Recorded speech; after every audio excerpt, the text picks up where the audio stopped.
So you're saying every nonprofit is probably vulnerable if the notice is not given by the municipality? A nonprofit is vulnerable if they are not aware of their status. If they're not following the procedures. So to give you an example,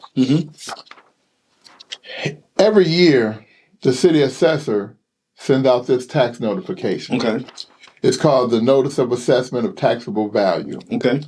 In each area, it explains your property and it gives you the equalized value of your property. Okay. But also in the box that says assessor's change of and reasons, they don't put any reasons behind why there's a change in status. They would be in violation.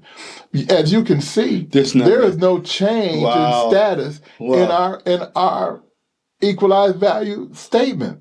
So that's like a violation of your rights, period. It's a violation of my rights. You're not telling me why you're doing it. You're just pulling. Wow. You're just violating me, and you don't give me any reason at all whatsoever. So if I look at this, when I get it, and I seen assessor's change of reason, then I look at it and I go, they changed my status. Then I can raise I have an opportunity to find out, well, why you changed his status. Right. But as you can see, there is no change of status here. Wow. And because there is no change of status, then I'm under the assumption that the certificate that I have is still valid. Is still valid.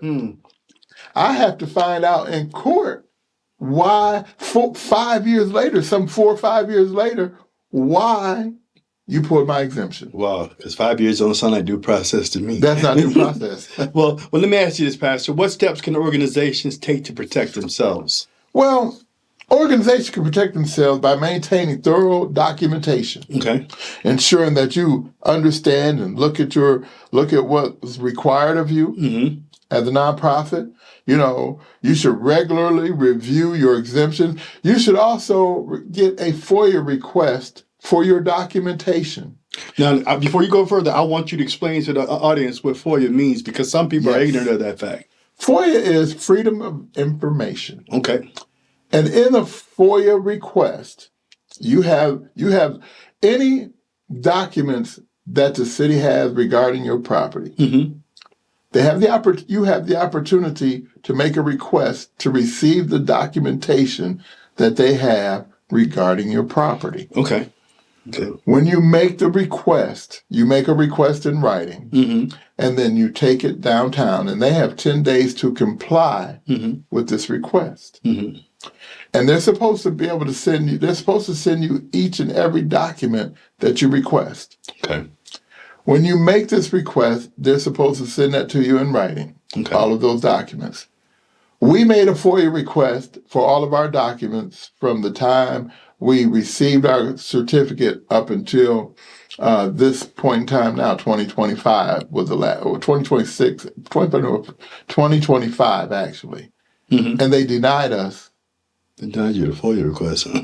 Our FOIA request. Now you have to understand, FOIA is a federal law. Right. So they denied us, again, our rights as a nonprofit to receive the documentation that we so needed. Wow. Well, what would you like to see change at the municipal or state level? What I would like to see change there should be a checks and balance. Okay. There should be a checks and balance so that people understand their rights. Okay. I think that nonprofits really have to just not operate as business as usual. Okay. You have to operate under the fact that the laws that govern the land also govern your nonprofit. Okay. And if you do not understand those, you need to get an understanding. If you need legal advice, you need to get legal advice so that you understand and so that you're operating. And when something goes awry, you're able to pinpoint it and say, this is what went wrong. As soon as I knew there was something wrong when I received that first bill. Oh, wow. Yeah. I'm like, why are we getting a bill? Right. So I knew something was going awry. So you have to understand your rights.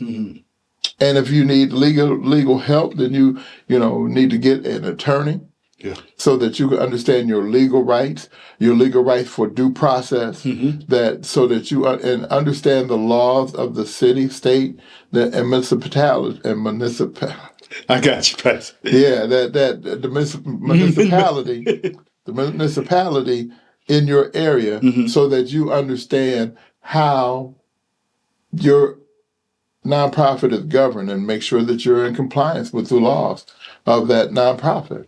Yeah, I do have a question. I was supposed to ask that before. It said, what should pastors and nonprofit leaders like yourself be checking for right now?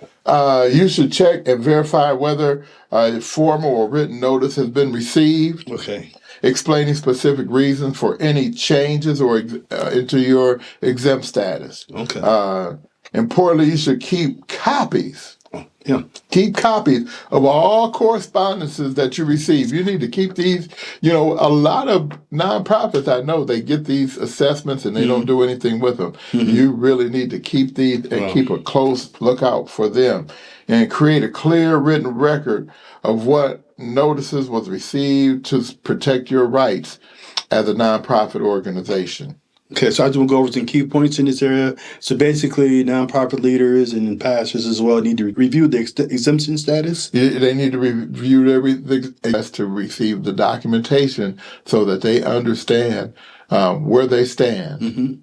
So, and confirm their notices, make sure, Confirm notices. understanding the appeal rights. Yes, understand your appeal rights. Understand where you stand at, because that's a violation of rights if you don't understand how to protect yourself, right? Yes, very And much. then, and like you said, document communications and the FOIA request, right?